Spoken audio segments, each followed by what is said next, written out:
I've been working in the field of information retrieval for, gosh, about 20 years now. RMIT is one of the leading places in the world to do information retrieval research. It's been one of the top places for, gosh, 10, 15 years. 15 years ago, I would have had to explain to even computer scientists what information retrieval was. So it's been around for a long time, but it only became a growth area in the late 1990s with the rise of the web.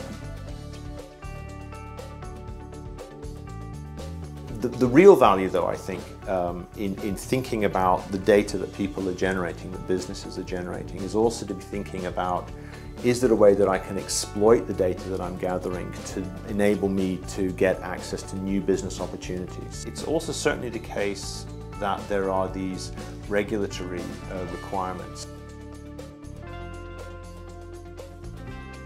Back in the 50s and the 60s, there were a small number of companies. Large governments would have these information retrieval needs, but now everybody sort of has those kinds of needs. So lots of businesses now are just generating large amounts of data. Companies don't see access to their information as being an important problem. Businesses are wasting money because of the amount of time that people are spending searching for past information. The big change that's happening to business is that we're moving from a situation of companies controlling the data on their local hard drives, on local servers, and increasingly outsourcing the management and the storage of that information to a range of different cloud services. I mean, when people say cloud, all they really mean is a networked computer that you access through your internet connection. But what that means is that your information is being diffused out to a range of different services. Information about company activity, customer interactions may well be happening in other forums that they aren't even aware of. Like, for example, discussions on LinkedIn. Previously, the IT people within a company operated in a situation where they thought they understood what all the information services were and where all the company data was. And I don't think that's true anymore, because it's so easy for individuals to go and sort of create their own solutions to problems. There's all these free cloud-based solutions that they can just go and grab and use. So the problem of understanding where all your data is and being on top of all of it has become a more complicated problem, I think.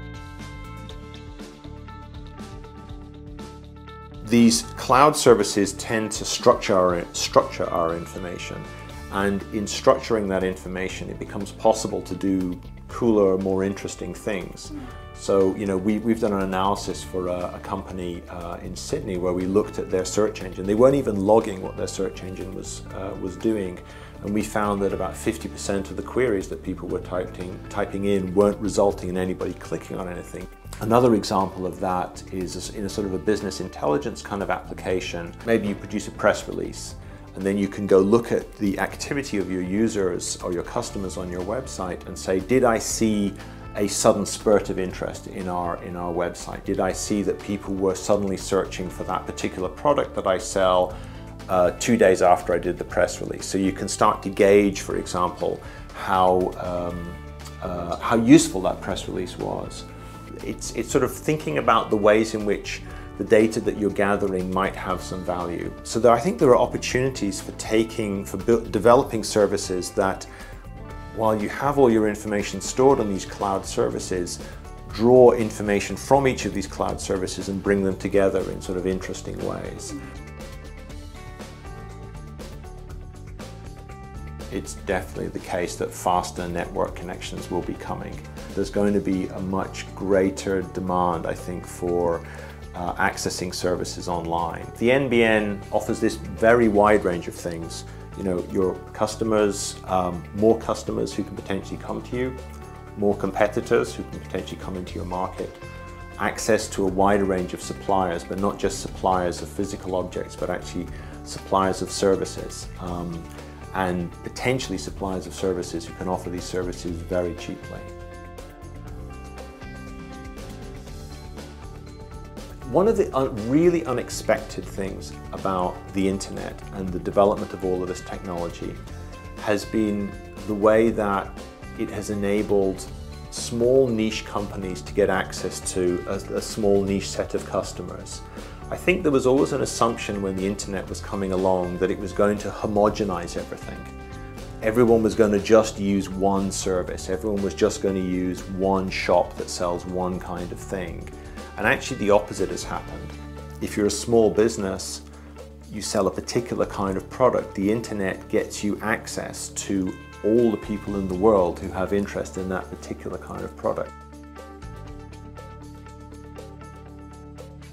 These IT services are much more usable, they're much more easy to use than they used to be. So you don't need a huge amount of technical knowledge to get into them. I think there needs to be some amount of time given just to stay on top of what the technology is providing, because your competitors are likely to be keeping on top of what the technology can do. Every now and then you discover something that really makes a difference, that really offers you an opportunity.